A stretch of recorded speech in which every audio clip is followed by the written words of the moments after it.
Coming up on a newscast tonight. South Korea delivers 50 tons of pesticides to the North Korean city of Kaesong. Forestry experts and officials from the two Koreas also carried out pest control operations and inspect nearby pine forests. Seoul Supreme Court orders Mitsubishi to pay compensations to Korean victims of forced labor during World War II and their families. Also in a separate ruling, the court ordered the Japanese firm to provide compensation to the 4 grandmothers and one of the family members of the deceased. President Moon Jae-in travels to Argentina to take part in the G20 Summit after wrapping up his schedule in the Czech Republic, including a sit-down with the nation's prime minister to discuss upgrading bilateral relations and a bid to build a nuclear reactor in the country. Over in Buenos Aires, the president's scheduled meeting with his American counterpart, Donald Trump, may help diplomacy with Pyongyang move forward. News Center begins now.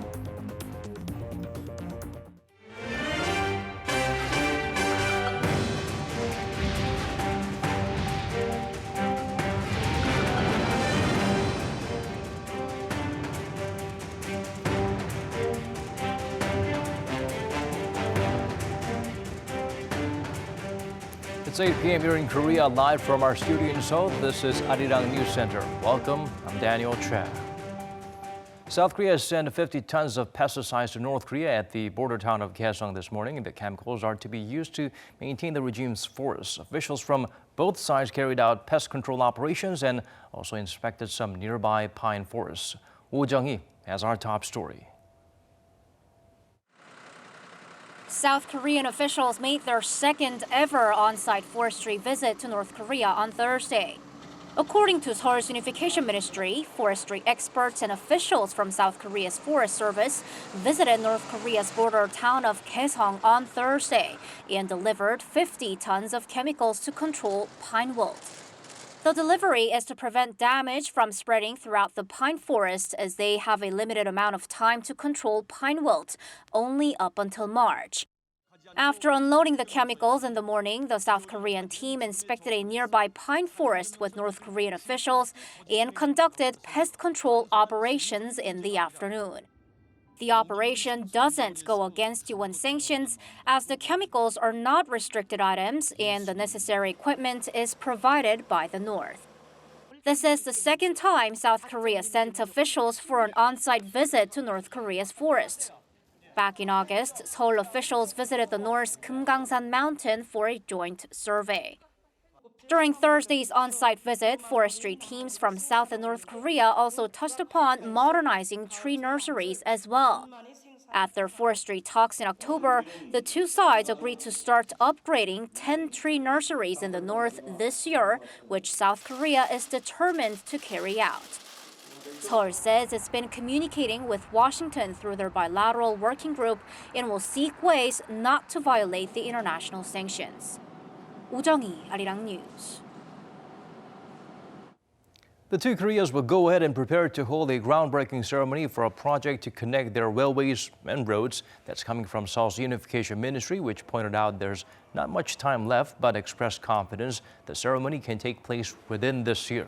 The ministry stressed this is a crucial opportunity to achieve the government's goal of creating an economic belt with Pyongyang and to become a key logistics hub in East Asia. The two sides are starting long overdue joint inspections of railways up north tomorrow, thanks to sanctions waiver granted by Washington and the UN. Over the next 2.5 weeks, an inter-Korean research team will conduct tests using train cars on the western Gyeonggi line and the eastern Donghae line. President Moon Jae-in and Czech Prime Minister Andrej Babis agreed to further upgrade bilateral relations and lay the foundation for the fourth industrial revolution. Marking their diplomatic ties dating back to 1990, the duo agreed on Wednesday to expand two-way trade and investment to improve their strategic partnership established in 2015. The South Korean leader also called for stronger cooperation in the nuclear energy sector, emphasizing Seoul's perfect safety record for reactor exports.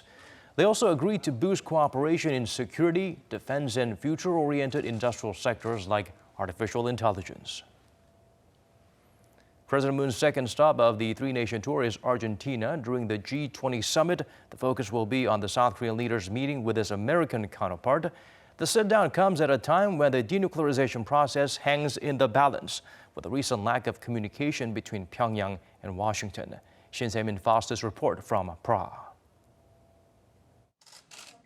The summit between Presidents Moon Jae-in and Donald Trump of the U.S. is confirmed. Following the announcement by the White House, South Korea's presidential office too says that the leaders will be meeting on the sidelines of the G20 Summit in Argentina this weekend. South Korea and the U.S. will focus on ways to pursue complete denuclearization and lasting peace on the Korean Peninsula, all while working to boost bilateral cooperation. The exact time and date, though, have not yet been confirmed, given both leaders' packed schedules in Buenos Aires. But it will be their first meeting since September in New York on the sidelines of the UN General Assembly, and their sixth in total.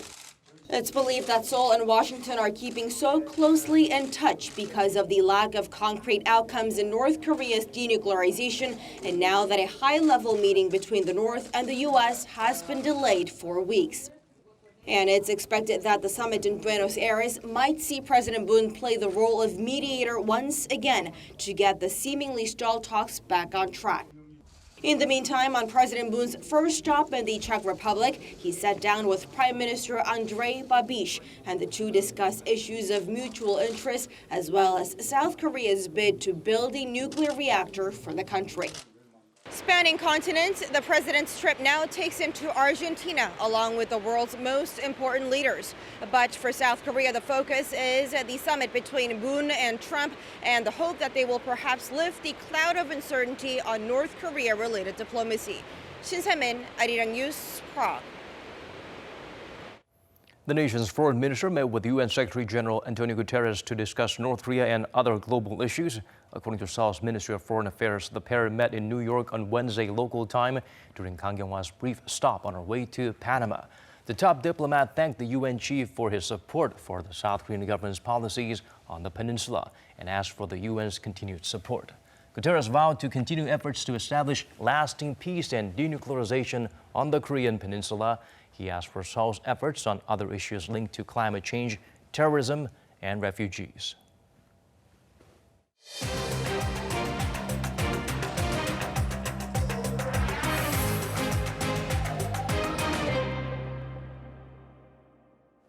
The Koreans forced to work for the Japanese firm Mitsubishi during World War II have finally won in two separate court cases. The South Korean Supreme Court has ordered the company to pay almost 24 victims for the unpaid work they did decades ago.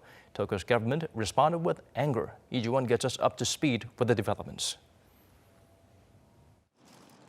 After an 18-year legal battle, the Supreme Court decided on Thursday in the first case to uphold a lower court ruling ordering Mitsubishi Heavy Industries to compensate the 23 plaintiffs for unpaid work at Mitsubishi factories back in 1944. The court ordered the firm to pay around $71,000 to each of them, or in case they're deceased, their relatives. The Supreme Court reasoned that the 1965 agreement, under which Japan paid South Korea $500 million to normalize their diplomatic relations, did not terminate the right of individuals to seek reparations. In the second ruling, the court ordered Mitsubishi to compensate 4 elderly women and a relative of a plaintiff who has died. The plaintiffs first sued Mitsubishi back in 1999 in Japan for making them work without pay at a Mitsubishi aircraft plant in Nagoya in 1944. After losing their lawsuit in Japan in 2008, the plaintiffs filed another one in Korea in 2012. The Japanese firm has continuously appealed, but Seoul Supreme Court on Thursday upheld previous rulings that it is inhumane and illegal to force teenage girls to work at a munition plant. The ruling comes about a month after the top court upheld a 2013 ruling that ordered a Japanese steelmaker to pay each of 4 Korean plaintiffs for unpaid work during World War II. The case and the latest one have deepened the divide between the two countries. The Japanese government has once again strongly protested.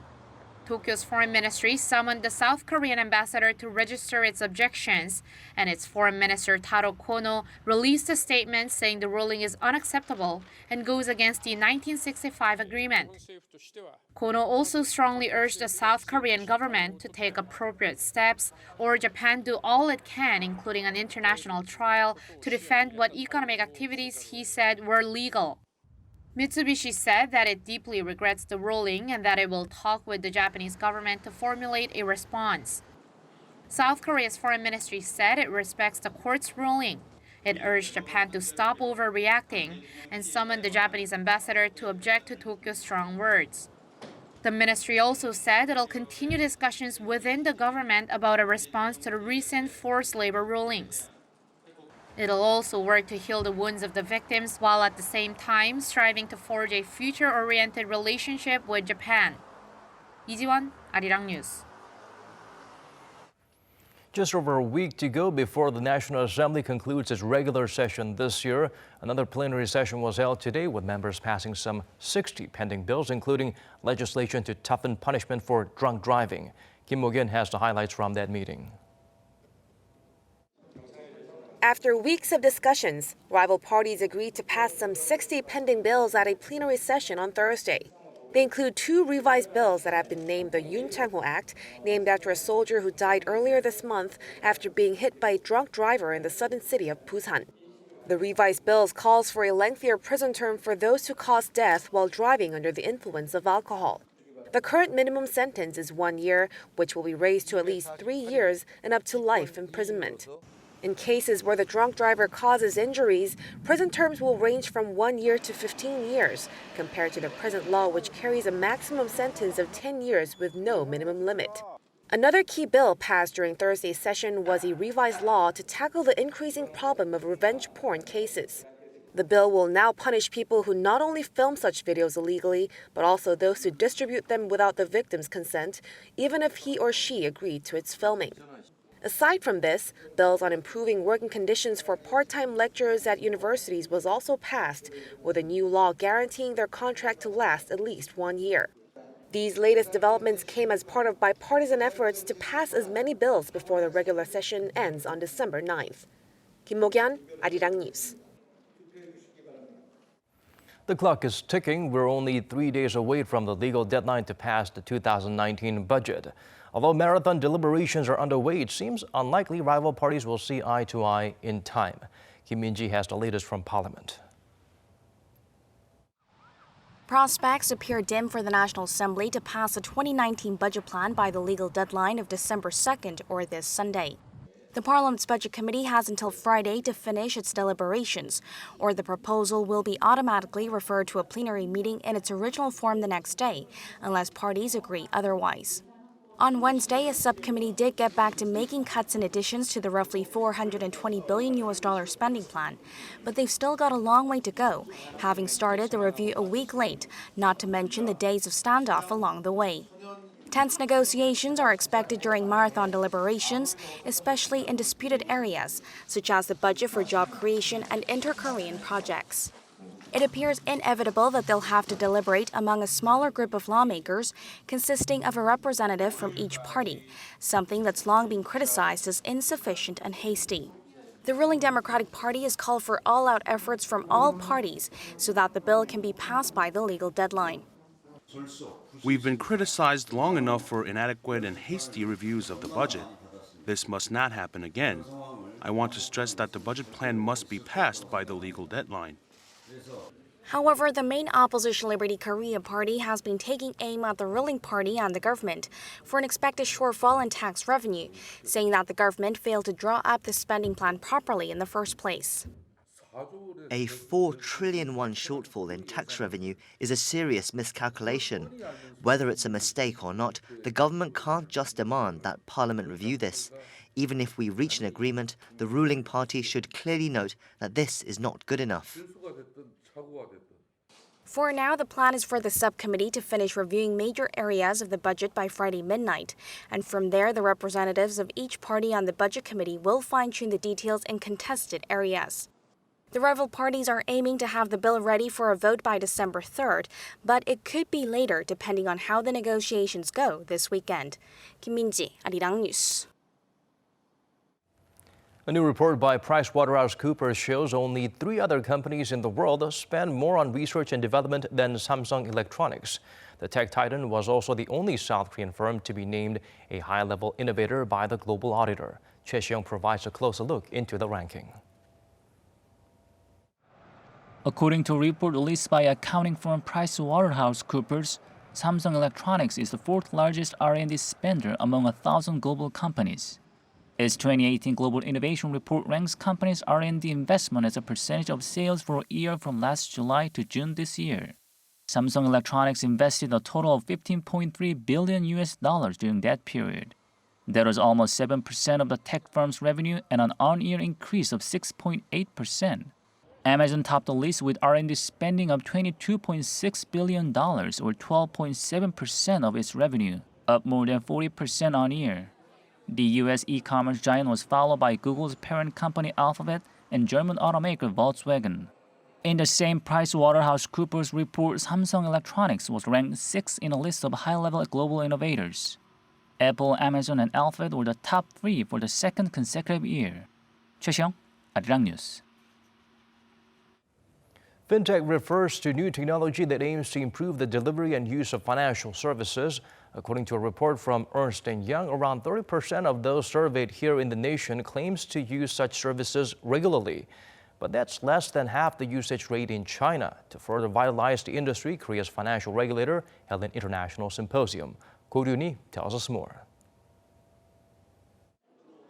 As soon as a person stands in front of the camera, an AI-based cognitive services system analyzes one's age, sex, and even his or current mood.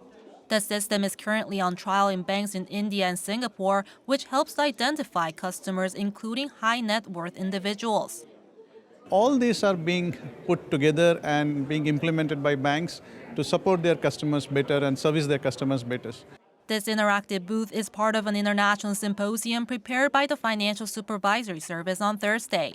A total of 19 organizations, including financial companies and research institutes around the world, took part in the event to discuss changes in the way financial services are created and delivered to consumers. Korean participants had a chance to learn from global tech giants like Google, Amazon, and Microsoft, and their experience in innovations made possible by artificial intelligence, big data, and cloud solutions. Speakers from around the world also shared their insights about Korea's fintech industry. The financial services industry globally is on the cusp of a major transformation. And so now is the right time for financial services companies in Korea to start investing in technologies like cloud and artificial intelligence to provide transformation within their businesses. Compared to other countries like the US or China, South Korea's fintech industry is lagging behind. However, the financial regulator is hopeful that Korea still has the potential to lead the industry. Korea has the highest smartphone internet penetration ratios, and Korea also has a high digital literacy ratios, and people are very eager to adopt new technology in their financial behavior. Korea's financial regulator says it aims to create a fintech-friendly supervisory environment in the future, such as introducing more firms to its designated agent system, which refers to financial companies outsourcing their core functions to a fintech innovator. Ko Ryuni, Arirang News. Staying here in the nation, data by Statistics Korea shows 1 in 5 married women experience disruptions to their careers. The number of women between the ages of 15 and 54 who quit their jobs due to reasons like marriage and childbirth hit 1.84 million in April, an on-year hike of 0.8%. It's the first time in 4 years that the number of women experiencing a career break increased. Over a third of them pointed out marriage as the main reason for quitting their job. This was followed by childbearing, childbirth, and education. Almost half of the women whose careers were disrupted were in their 30s. There's a growing number of pet owners here in South Korea. A wide range of new services are popping up, much to the delight of people who spare no bucks when it comes to keeping these companions happy and healthy. Sung Kyung fills us in on how various entrepreneurs are tapping into the multi-billion-dollar market. Every morning, Mr. Gabby feels a rush of excitement, looking forward to playing with his classmates. He's arriving at a kindergarten for young pups. When I was in the office, I monitored my dog through a security camera, and it looked alone and helpless. He has become livelier since going to kindergarten. From early morning to evening, the kindergarten's daily schedule is packed full of various activities that foster social skills, physical strength, and relieve stress. Working women of all age groups are our major customers. Puppies release their stress by playing with the other animals. Among the activities, nosework is especially popular with the class. Nosework is training for dogs to find hidden snacks using their sense of smell. Because dogs release stress largely through their sense of smell, it is a fun challenge. Customized activities aimed at improving the dog's physical health are also offered. Dogs, small and medium-sized ones in particular, often suffer from knee problems. Jumping or going under hurdles and balance exercises help to strengthen their related muscles. More and more people see their pets as companions or an extension of their family. As a result, a bunch of new services, including puppy kindergartens, have popped up. It is hoped that such services boost the well-being of pets and their owners. Miss Park is taking her cat to a vet. The cab she is taking is a taxi solely dedicated to pets. Both pet and owner are comfortable and enjoy the ride. Though it is more than twice the price of a regular taxi, more and more people are making use of the service. Our services are mainly used by women of all ages who either own a large pet or several animals.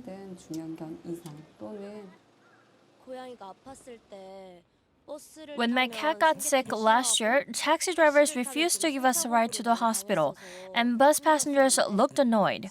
A ride-hailing service for pets solved the issue. With a multi-billion-dollar market size expected this year and more growth projected, more unique and eye-catching services are likely to continue bursting onto the scene.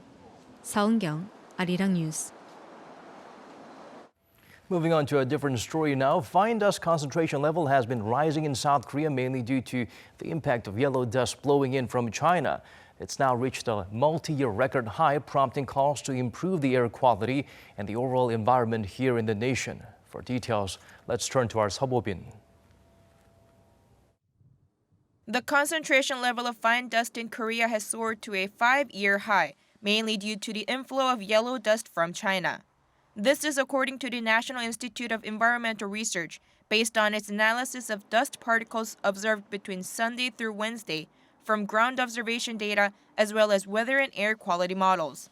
The institute compiled data gathered from 5 air pollution monitoring centers and concluded that the average concentration of fine dust seen on Tuesday and Wednesday was at least 5 times higher than before the arrival of yellow dust. The results of the analysis also showed that up to 74% of the air pollutants detected in this Seoul capital area had originated from offshore. Due to the effects of yellow dust, the nation had issued 89 fine dust warnings from Monday to Wednesday. In regards to growing public concerns over fine dust, the Minister of Environment Cho Myung-rae said the country should work to reduce dust levels here at home first before blaming China. The Environment Minister also said a special legislation to tackle fine dust will be adopted next year and that the government and the citizens need to work together to improve the environment. 서보빈, Arirang News.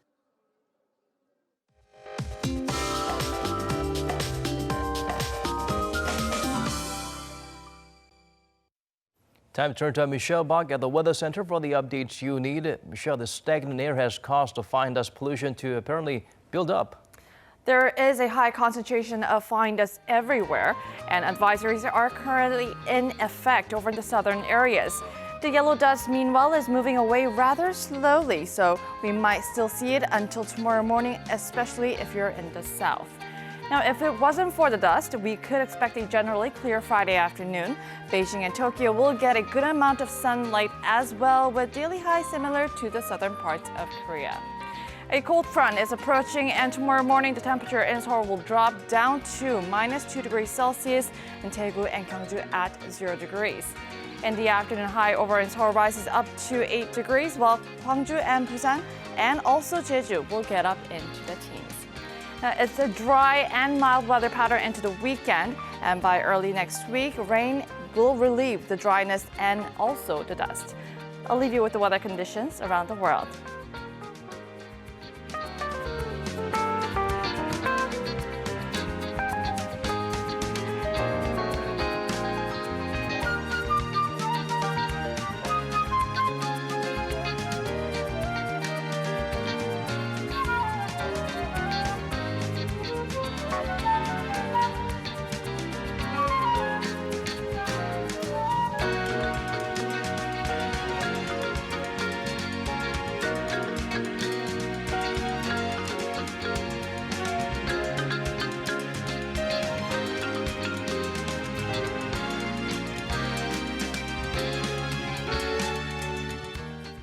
That's all we could squeeze into our newscast at this hour. Wherever you may be tuning in from, thank you for watching.